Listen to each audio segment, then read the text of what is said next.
자, 모의고사 풀이 시작하겠습니다. 자, 먼저 위에 등급 컷이 나와 있는데 1등급 컷이 91점이죠. 표준 점수가 131점.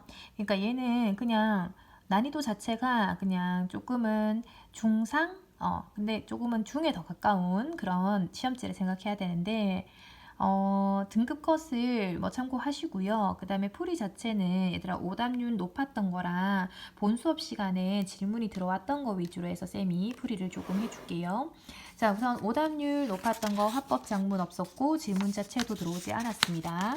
자, 그리고 11번, 12번 같은 경우에는 이제 그 문법 독서 지문이 나와 있는데 그 어근 그러니까 형태소에서 실질적 의미를 담당하는 게 어근이잖아. 근데 어근끼리 결합한 게 합성어란 얘기 해주고 있죠. 그리고 합성어는 통사가 있고 비통사가 있다는 얘기를 해주고 있잖아. 이거는 뭐 우리 그 2학년 때부터 그러니까 2학년들 그다음 3학년들은 충분히 알고 있는 그런 정보가 될 수 있잖아요.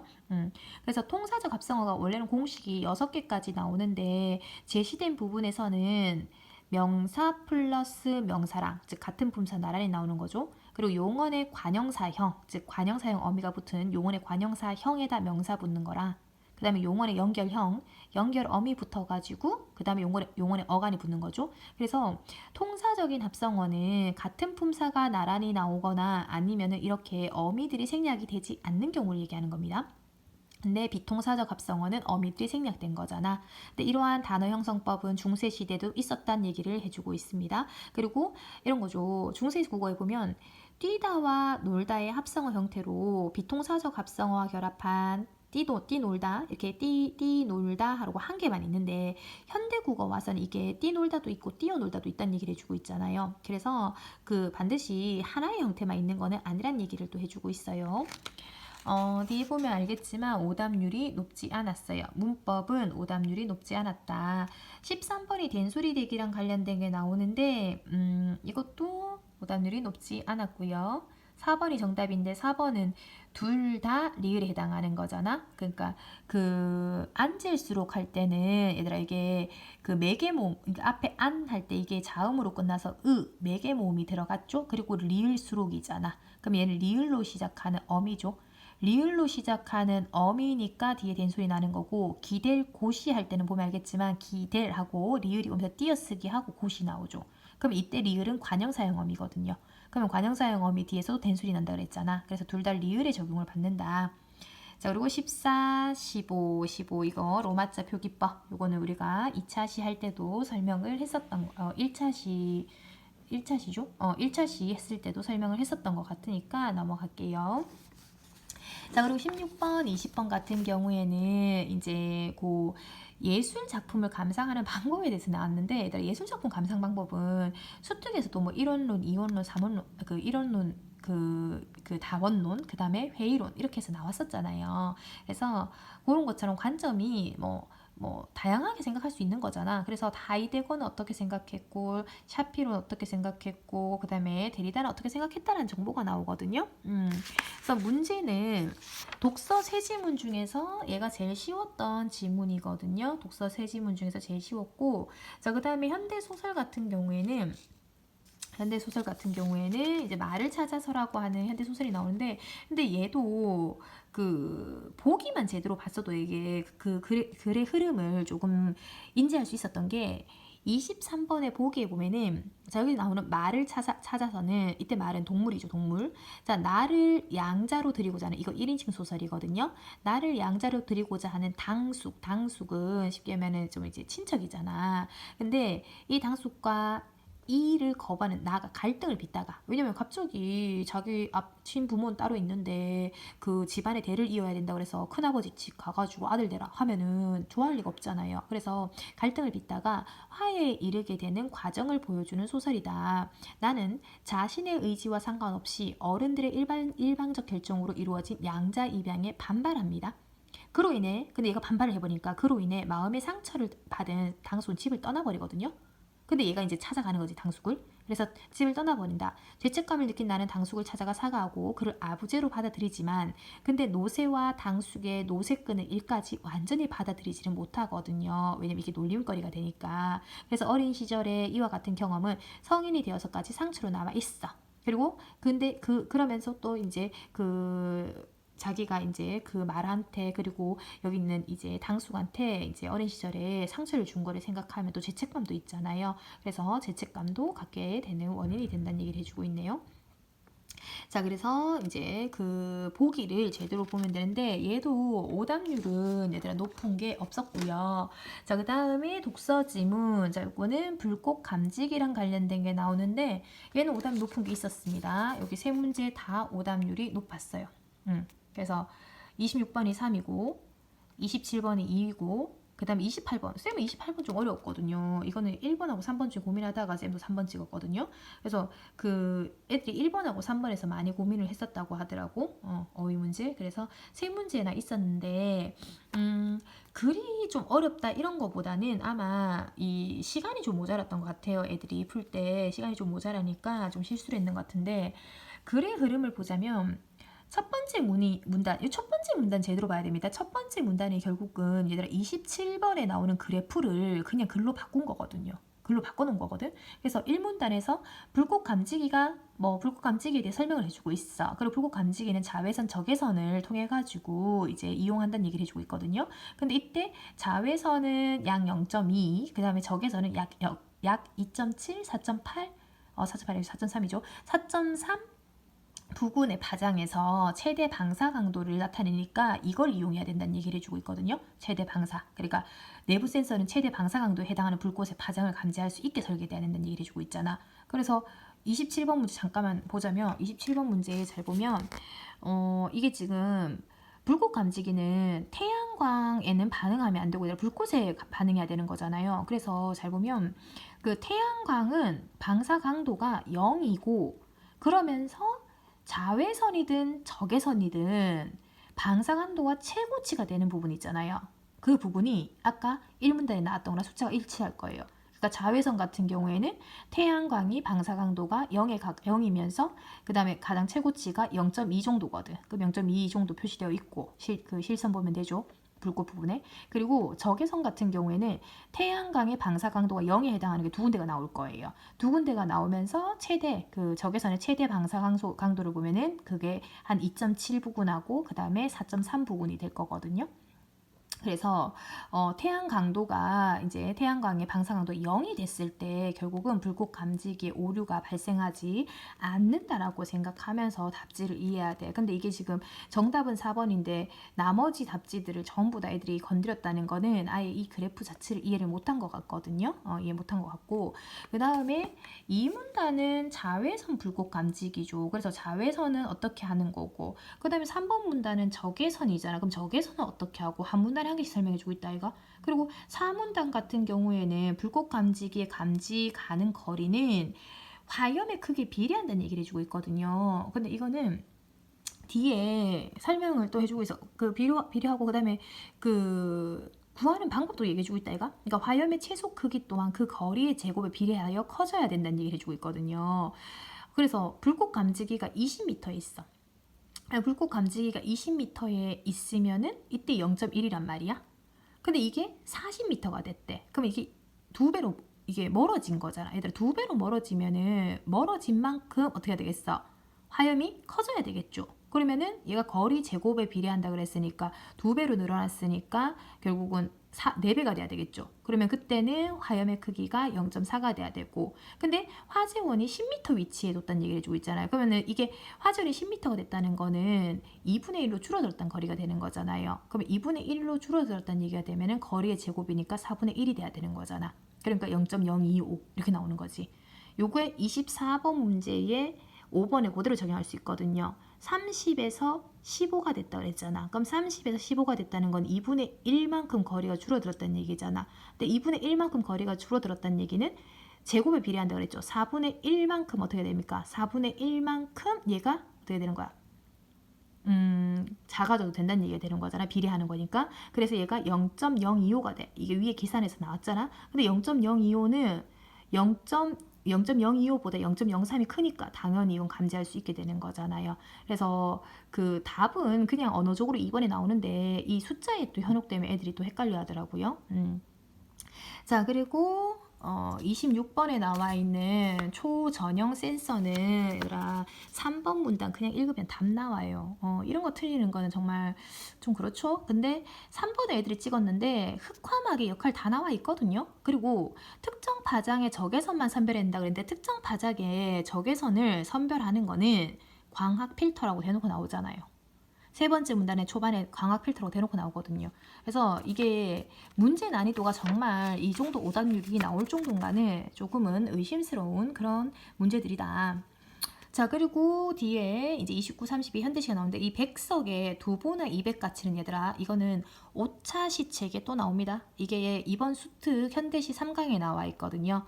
근데 백석은 지난 시간에도 얘기했잖아. 백석은 일제강점기를 대표하는 시인이고 그리고 얘가 살았던 시대에 백석은 고향을 떠나가지고 외롭게 살아갔단 말이야. 그래서 그 자기처럼 그 나라에 이제 전란이 있어가지고 피란을 다니면서 외롭게 살았던 두보나 200, 그러니까 두보나 200처럼 자기가 지금 살고 있다는 걸 보여주는 거거든요. 그래서 얘는 나중에 또 배울 거고 그 다음에 나에 나와 있는 작품은 문태준의 가재미인데 근데 이 가재미에 대한 정보도 32번 보기에 나오잖아요. 그리고 얘는 가재미 3이 출제가 됐지만 그 전에 가재미 1도 나왔었거든요. 그래서 가재미 시리즈가 나오면은 이거는 그 암투병 중인 어머니와 관련된 얘기가 나오는 시다. 그리고 특히나 3 같은 경우에는 얘가 이제 어머니의 집을 치우면서 죄를 이제 끌어내잖아요. 집을 치우면서 어머니가 좀 더 좋은 곳에 가길 바라고 그리고 자신의 그 마음도 평온히 찾아오기를 바라는 마음을 드러내고 있었다라는 거를 알아두면 됩니다. 자, 오답률 높은 거 없었죠. 자, 그 다음에 33, 37에서 오답률 높은 게 나왔는데 34번이 5위 문제고요. 그 다음에 36번이 1위 문제. 근데 36번은 얘들아 얘는 계산하는 게 지금 잘못됐는데 얘가 마지막 문단에 그래프가 나오는 거 보이죠 얘들아. 그래서 마지막이 아니네요. 이거는 네 번째 문단에 네 번째 문단과 다섯 번째 문단을 보면은 답이 나와. 네 번째 문단에서 가는 무엇이고 나는 무엇이고 다가 무엇인지 나오거든요. 그래서 가, 나, 다 쌤이 지금 밑줄 쳐놨죠. 가, 나, 다의 정의만 제대로 알면은 그거를 그대로 여기에 적용시키면 돼. 얘가 지금 가나다 표시만 없는 거잖아. 그래서 얘는 그 실질적인 수요 부족 실업자 수는 얘들아 이 그래프를 보자면 실질적인 수요 부족 실업자 수는 10만 명이 돼야 됩니다. 10만 명이거든요. 근데 얘가 이제 그거죠. 경기 부양을 시킬 수 있는 거잖아. 10만 명이 아니고 잠깐만. 실질적인 수요 부족. 실질적인 어디 있노? 여기 잘못 봤다. 여기 실질적인 수요 부족 실업자 수는 얘들아 UA에서 UT거든요. UT까지 빼야 되는 거예요. 그럼 실질적인 수요 부족 실업자 수는요. UA에서 UT를 뺀 나가 된다 그랬잖아요. 나가 된다는 얘기를 해주고 있잖아. 그러니까 공식을 여기 있는 나의 위치를 잘 보세요 얘들아. UT니까 위에 T 부분까지잖아. 그러면 얘를 그대로 적용시키잖아. 그대로 적용시키면은 이게 얼마 되면 10만 명이 돼야 되거든요. 20에서 10을 뺀 게 돼야 되거든요. 그래서 10만 명이고 여기 15만 명은 뭐를 나타내는 거냐면은 얘는 그냥 여기서 가에 해당하는 거거든요. 가는 UA에서 UI를 이제 뺀 건데 이때 A에서 UI를 뺀 거는 수요 부족 실업자 수거든요. 그러니까 수요 부족 실업자 수는 15만 명이 맞아. 여기로 얘기하자면 15만 명이 맞아. 15만 명이 맞죠? 20에서 어떻게 돼? 5를 빼야 되는 거잖아. 15만 명이 맞는데 근데 얘가 실질적인 수요 부족 실업자 수가 10만 명이 되는 이유는 경기를 부양시킬 거거든요. 경기를 부양시키면은 5만 명이 더 늘 수가 있는 거거든. 그죠? 그래서 이제 그러니까 이 취직이 그러니까 는다는 거는 취직이 된다는 얘기거든요. 그렇게 돼버리면은 이제 그 실업자 수는 더 줄어들게 되거든. 그래서 공식이 여기 앞에 나와 있는 가나다 요거를 그대로 적용시키면은 답은 나와. 그리고 완벽하게 답지를 다 이해하기 위해서는 5번 것까지 읽어야 되죠. 5번 문단까지 읽으면 되는데 36번은 네 번째 문단, 다섯 번째 문단 보세요. 그래도 이해 안 되면은 그때 얘기를 좀 하고요. 그 그 다음에 35번은 구조적 실험하고 관련되는 거니까 구조적 실험하고 관련되는 거니까 요거는 구조적 실험 나오는 문단을 보면 돼. 구조적 실험 나오는 문단이 세 번째 문단에 나와 있네. 그거 읽어보면은 자동화, 생산 설비 자동화 같은 기술 혁신에 따라 가지고 산업 구조를 재편하는 과정이 생기는 거잖아요. 근데 얘는 그 기술 수준을 이제 그 수요자가 이제 요구하는 기술 수준을 노동자가 갖지 못하면은 그 실업이 장기화될 수 있거든요. 그러니까 기술 수준 향상이 목적이 기술 수준을 향상시켜야 되거든. 그래서 그거랑 관련해서 답이 나올 거예요. 그리고 35번은 솔직히 말하면 얘들아 이거는 이해력이 있어야 돼. 이해력이 있어야 돼. 그러니까 우선은 이걸 이해하기 위해서는 1번 문단, 2번 문단을 이해해야 되거든요. 1번 문단, 2번 문단. 그래서 이거는 쌤이 우선 답을 정리를 해준다고 뭐 많이 적어놨는데 한 개씩 보자면 먼저 육아로 인해 경제 활동에 참여할 의사가 없는 사람이죠. 얘는 비경제 활동 인구잖아. 근데 비경제 활동 인구는 기억에 반영되지 않죠. 왜냐면 기억은 실업률인데 실업률은 경제 활동 인구 중에서 실업자가 차지하는 비율이잖아. 그러면은 경제 활동 인구가 분모값이고 실업자가 분자값이 된단 말이야. 그러니까 결국은 비경제활동은 상관이 없는 거고 그 다음에 이번에 지난 일주간 수입을 목적으로 8시간만 일을 한 사람 그럼 이거 지난 일주간 8시간을 일한 사람은 얘들아 취업자에 들어갈 수가 있다라고 이번 문단에 나오거든요. 그러면 얘는 경제활동 인구가 되는 거지. 그죠? 그리고 얘가 이제 경제활동 인구가 되고 근데 그걸 떠나서 니은 같은 경우에는 고용률인데 고용률은 얘들아 노동 가능 인구 중에 취업자거든요. 노동 가능 인구 중에서 취업자라고 하는 거는 뭐 첫 번째 문단에 보면 노동 가능 인구가 나와 경제활동 인구에다 비경제활동 인구 다 합친 거거든요. 거기다가 지금 취업자잖아 얘들은. 그러면 분자값에 취업자가 있어야 되니까 얘는 반영되지 않는 게 아니고 반영되겠네. 그 다음에 3번 같은 경우에는 이직을 위한 퇴직자라고 얘기해주고 있잖아. 이직을 위한 퇴직자니까 얘는 일할 의사가 있어. 경제활동 인구야 여전히. 근데 실업자죠 우선은. 일을 안 하고 있으니까. 증가하면은 기역은 감소한다 했는데 아니죠. 실업자가 증가된 거는 기역이 감소가 될 수 없고 그리고 얘들은 취업자가 늘어난 상황이 아니니까 니은이 증가될 수가 없거든요. 그러니까 기역이 헷갈려도 얘들아 니은 증가는 절대 될 수 없잖아. 취업자가 없는데 취업자가 분자값이 취업자가 나와야 되는데 그게 없잖아요. 그 다음에 4번 취업 준비로 경제 활동을 하지 않던 사람들이 그럼 얘들은 원래 취업 준비는 얘들아 읽어본 비경제 활동 인구에 들어간다고 나오거든요. 그럼 비경제 활동 인구였는데 이 사람들이 취업을 하면이 되잖아. 그럼 취업을 했다는 거는 얘들이 경제 활동 인구가 됐다는 얘기고 취업자가 됐다는 얘기가 되는 거잖아요. 그러면 취업을 하면은 경제 활동 인구가 증가된 거잖아. 그렇게 되버리면 기업은 감소하겠죠. 분모값이 늘어나니까. 그러면서 취업자 수가 증가됐다는 거는 니은의 분자값은 늘어나는 게 되는 거잖아. 그래서 정답은 4번입니다. 4번이고 그 다음에 4주 동안 구직 활동을 하지 않아 구직을 포기한 사람들 있죠. 구직 포기한 거니까 이 사람은 비경제 활동 인구일 거 아니야. 비경제 활동 인구가 늘어났어. 늘어나면은 기역은 증가하고라고 했는데 근데 이 기역이 증가가 틀린 게 비경제활동 인구가 증가됐다는 거는 경제활동 인구가 줄어들고 그리고 실업자 수에서도 이게 빠져야 되잖아요. 그러면 실업자 수도 줄어들었다는 얘기가 되는 거거든요.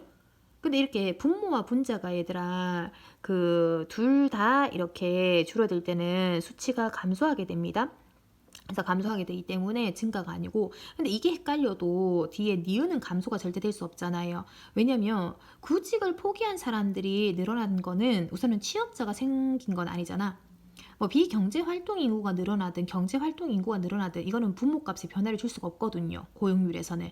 그래서 고용률에서 분모값은 변화가 없는 상황에서 취업자가 늘어났다는 얘기가 없기 때문에 니은은 감소라는 그 감소한다가 아니고 그냥 변함이 없는 거죠.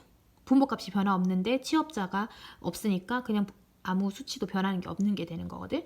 그래서 34번은 이해하는 문제가 좀 많습니다. 자, 그 다음에 고전시가 전형적으로 이게 긍정인지 부정인지만 캐치하면 풀을 수 있는 작품이고 그 다음에 까치 같은 경우에 수필이죠. 자, 오답률 높은 거 없고요. 40번은 왜 별표해놨냐면 여기 나와 있는 40번의 보기가 가의 해설입니다. 가의 해설이라 생각하면 되고요. 그 다음에 마지막에 이제 장백전이 나오는데 장백전에서 그 43번이 오답률 4이고요. 그 다음에 45번이 오답률 7이거든요. 근데 뭐 스토리가 이해 안 돼서 틀린 것 같아요. 아무래도 그래서 둘 다 본문 내용 숙지가 잘 안 되면 틀릴 수 있다. 그래서 본문을 읽어보고 이해하면 되는데 그 45번의 보기가 이 장백전의 해설이라 생각하면 되거든요. 그러니까 장백은 황제가 되려고 하지만 황제가 될 수 없는 인물이거든요. 근데 그게 천명인데 그걸 제일 처음엔 거부하다가 결국은 그 받아들이는 장면이거든요. 근데 그 받아들일 때 중요한 거는 그 명나라의 주원장의 황후가 자기 누나였던 걸 알게 되면 제가 받아들인단 말이에요. 그래서 그 스토리 자체 읽어보고 그 이해 안 되는 게 있으면은 차라리 작품을 풀이해 주는 게 이거는 맞을 것 같네요.